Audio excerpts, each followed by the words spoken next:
Jonathan Edwards, o grande avivalista, 1703-1758. Há 2 séculos, o mundo fala do famoso sermão Pecadores nas mãos de um Deus irado, e dos ouvintes que se agarravam aos bancos pensando que iam cair no fogo eterno. Esse fato foi apenas um dos muitos que aconteceram nas reuniões em que o Espírito Santo desvendava os olhos dos presentes para contemplarem as glórias do céu e a realidade do castigo, que está bem perto dos que se encontram afastados de Deus.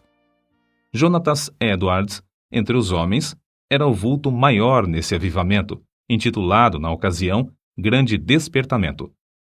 Sua vida é um exemplo destacado de consagração ao Senhor para o desenvolvimento maior do intelecto e, sem qualquer interesse próprio, de deixar o Espírito Santo usar o mesmo intelecto como instrumento nas suas mãos. Amava a Deus não somente de coração e alma, mas também de todo o entendimento. Sua mente prodigiosa apoderava-se das verdades mais profundas. Contudo, sua alma era, de fato, um santuário do Espírito Santo. Sob aparente calma exterior, ardia nele o fogo divino, como um vulcão. Os crentes atuais devem a esse herói, graças à sua perseverança em orar e estudar sob a direção do Espírito, a volta às várias doutrinas e práticas da igreja primitiva. Grande foi o fruto da dedicação do lar em que Edwards nasceu e se criou. Seu pai foi o amado pastor de uma só igreja durante um período de 64 anos. Sua piedosa mãe era filha de um pregador que pastoreou uma igreja durante mais de 50 anos. Das 10 irmãs de Jonatas, 4 eram mais velhas do que ele e 6 mais novas. Muitas foram as orações que os pais ofereceram a Deus para que o único e amado filho fosse cheio do Espírito Santo e que se tornasse grande perante o Senhor. Não somente oravam assim, fervorosa e constantemente, mas mostravam-se igualmente zelosos em criá-lo para Deus. As orações, à volta da lareira, os estimularam a se esforçarem, e seus esforços redobrados os motivaram a orar mais fervorosamente. O ensino religioso e permanente resultou em Jonatas conhecer intimamente a Deus, quando ainda criança. Quando Jonatas tinha 7 ou 8 anos, houve um despertamento na igreja de seu pai, e o menino acostumou-se a orar sozinho, 5 vezes, todos os dias, e a chamar outros da sua idade para orarem com ele. Citamos aqui as suas palavras sobre esse assunto. A primeira experiência de que me lembro, de sentir no íntimo a delícia de Deus e das coisas divinas, foi ao ler as palavras de 1 Timóteo, capítulo 1, versículo 7.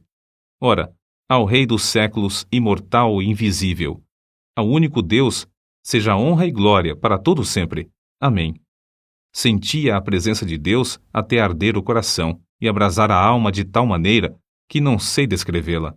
Gostava de passar o tempo olhando para a lua e, de dia, contemplar as nuvens e os céus. Passava muito tempo observando a glória de Deus, revelada na natureza, e cantando as minhas contemplações do Criador e Redentor. Antes, me sentia demasiado assombrado ao ver os relâmpagos e ouvir o troar do trovão. Porém, mais tarde, eu me regozijava ao ouvir a majestosa e terrível voz de Deus na trovoada.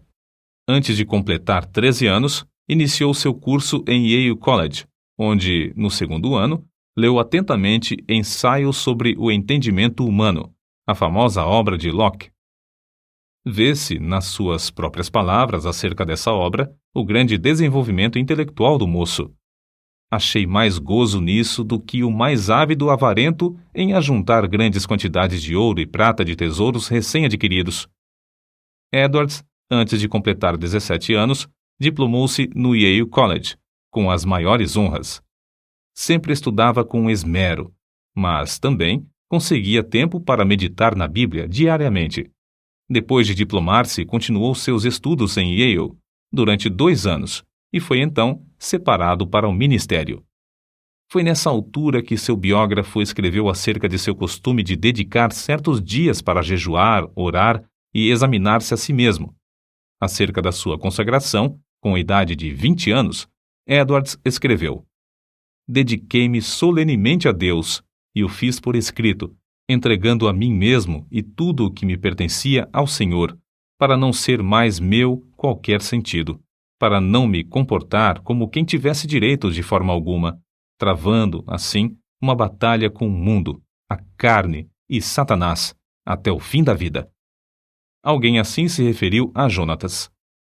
Sua constante e solene comunhão com Deus, em secreto, fazia com que o rosto dele brilhasse perante o próximo, e sua aparência, semblante, palavras e todo o seu comportamento eram acompanhados de serenidade, gravidade e solenidade. Aos 24 anos, casou-se com Sarah Pierrepont, filha de um pastor, e desse enlace nasceram, como na família do pai de Edwards, 11 filhos. Por ocasião do grande despertamento, ao lado de Jonatas Edwards, estava o nome de Sarah Edwards, sua fiel esposa e ajudadora em tudo. Tal qual seu marido, ela nos serve como exemplo de rara intelectualidade. Profundamente estudiosa, inteiramente entregue ao serviço de Deus, ela era conhecida por sua santa dedicação ao lar, pelo modo de criar seus filhos e pela economia que praticava, movida pelas palavras de Cristo, para que nada se perca. Mas, antes de tudo, tanto ela como seu marido eram conhecidos por suas experiências com a oração. Faz-se menção, destacada, de um período de 3 anos, especialmente, durante o qual, apesar de gozar de perfeita saúde, ficava repetidas vezes sem forças por causa das revelações do céu. A sua vida inteira foi de intenso gozo no Senhor. Jonatas Edwards costumava passar 13 horas todos os dias estudando e orando. Sua esposa também o acompanhava na oração, diariamente. Depois da última refeição, ele deixava toda a lida a fim de passar 1 hora com a família. Mas que doutrinas a igreja havia esquecido e que Edwards começou a ensinar e a observar de novo com manifestações tão sublimes? Basta uma leitura superficial para descobrir que a doutrina a qual deu mais ênfase foi a do novo nascimento, apresentando-a como uma experiência certa e definida, em contraste com a ideia da Igreja Romana e de várias denominações. O evento que marcou o começo do grande despertamento foi uma série de sermões feitos por Edwards sobre a doutrina da justificação pela fé, que fez os ouvintes sentirem a verdade das Escrituras. O foco de seus sermões era de que toda a boca ficará fechada no dia do juízo e que não há coisa alguma que, por um momento, evite que o pecador caia no inferno, senão o bel prazer de Deus. É impossível avaliar o grau do poder de Deus derramado para despertar milhares de almas para a salvação, sem primeiro nos lembrarmos das condições das igrejas da Nova Inglaterra e do mundo inteiro nessa época. Quem até hoje não se admira do heroísmo dos puritanos que colonizaram as florestas da Nova Inglaterra? Passara, porém, essa glória e a igreja, indiferente e cheia de pecado, encontrava-se face ao maior desastre. Parecia que Deus não queria abençoar a obra dos puritanos, obra que existiu unicamente para a sua glória. Por isso, no mesmo grau em que havia coragem e ardor entre os pioneiros, houve entre os filhos perplexidade e confusão. Se não pudessem alcançar, de novo, a espiritualidade, só lhes restava esperar o juízo dos céus. O famoso sermão de Edwards, Pecadores nas mãos de um Deus irado, merece menção especial. O povo, ao entrar para o culto, mostrava um espírito leviano e mesmo de desrespeito diante dos 5 pregadores que estavam presentes. Jonatas Edwards foi escolhido para pregar. Era homem de 2 metros de altura, seu rosto tinha aspecto quase feminino e o corpo magro de jejuar e orar. Sem quaisquer gestos, encostado num braço sobre a tribuna, segurando o manuscrito na outra mão, falava com voz monótona. Discursou sobre o texto de Deuteronômio, capítulo 32, versículo 35, ao tempo em que resvalara o seu pé. Depois de explicar a passagem, acrescentou que nada evitava, por um momento, que os pecadores caíssem no inferno, a não ser a própria vontade de Deus, que Deus estava mais encolerizado com alguns dos ouvintes do que com muitas pessoas que já estavam no inferno, que o pecado era como um fogo encerrado dentro do pecador e, com a permissão de Deus, pronto a transformar-se em fornalhas de fogo e enxofre, e que somente a vontade do Deus indignado os guardava da morte instantânea. Prosseguiu então, aplicando o texto ao auditório. Aí está o inferno com a boca aberta. Não existe coisa alguma sobre a qual vós vos possais firmar e segurar. Entre vós e o inferno existe apenas a atmosfera. Há atualmente nuvens negras da ira de Deus pairando sobre vossas cabeças, predizendo tempestades espantosas com grandes trovões. Se não existisse a vontade soberana de Deus, que é a única coisa para evitar o ímpeto do vento até agora, seríeis destruídos e vos tornaríeis como a palha da eira.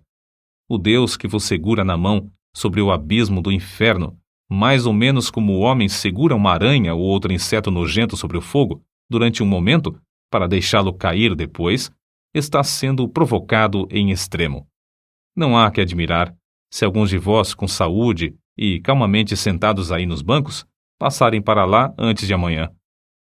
O resultado do sermão foi como se Deus arrancasse um véu dos olhos da multidão para contemplar a realidade e o horror da posição em que estavam.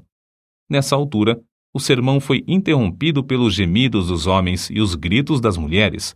Quase todos ficaram de pé ou caídos no chão. Foi como se um furacão soprasse e destruísse uma floresta. Durante a noite inteira, a cidade de Enfield ficou como uma fortaleza sitiada. Ouvia-se em quase todas as casas o clamor das almas que, até aquela hora, confiavam na sua própria justiça. Esperavam que, a qualquer momento, o Cristo descesse dos céus com os anjos e apóstolos ao lado, e que os túmulos entregassem os mortos que neles havia. Tais vitórias contra o reino das trevas foram ganhas de joelhos. Edwards não abandonara nem deixara de gozar os privilégios das orações, costume que vinha desde a meninice. Continuou a frequentar também os lugares solitários da floresta, onde podia ter comunhão com Deus.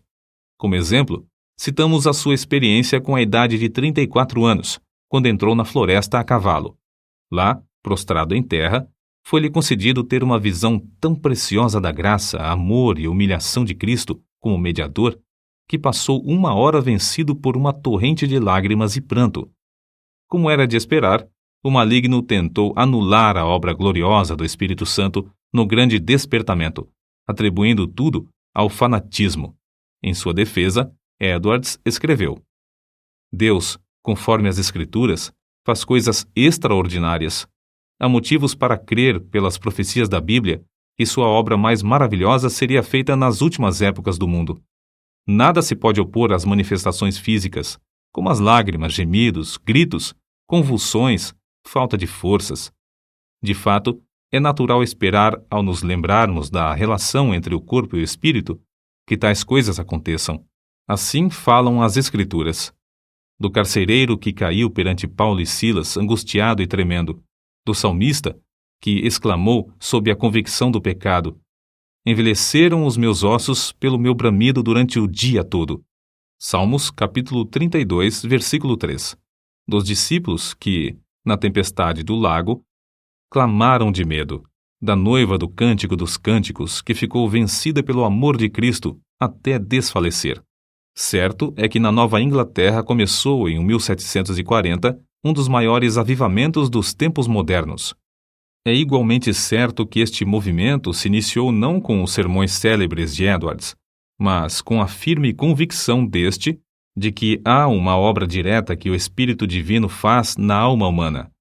Note-se bem, não foram seus sermões monótonos, nem a eloquência extraordinária de alguns como George Whitefield, mas, sim, a obra do Espírito Santo no coração dos mortos espiritualmente, que, começando em Northampton, espalhou-se por toda a Nova Inglaterra e pelas colônias da América do Norte, chegando até a Escócia e a Inglaterra. No meio de uma época da maior decadência, a Igreja de Cristo, entre a população escassa da Nova Inglaterra, despertou e foram arrebatadas de 30 a 50 mil almas do inferno, durante um período de 2 a 3 anos. No meio das suas lutas, sem ninguém esperar, a vida de Jonathan Edwards foi tirada da terra. Apareceu a varíola em Princeton, e um hábil médico foi chamado da Filadélfia para inocular os estudantes. O nosso pregador e 2 de suas filhas foram também vacinados. Na febre que resultou, as forças de nosso herói diminuíram gradualmente até que, 1 mês depois, faleceu. Assim diz um de seus biógrafos. Em todo o mundo onde se falava o inglês, era considerado o maior erudito desde os dias do apóstolo Paulo ou de Agostinho. Para nós, a vida de Jonatas Edwards é uma das muitas provas de que Deus não quer que desprezemos as faculdades intelectuais que Ele nos concede, mas que as desenvolvamos, sob a direção do Espírito Santo, e que as entreguemos desinteressadamente para o seu uso.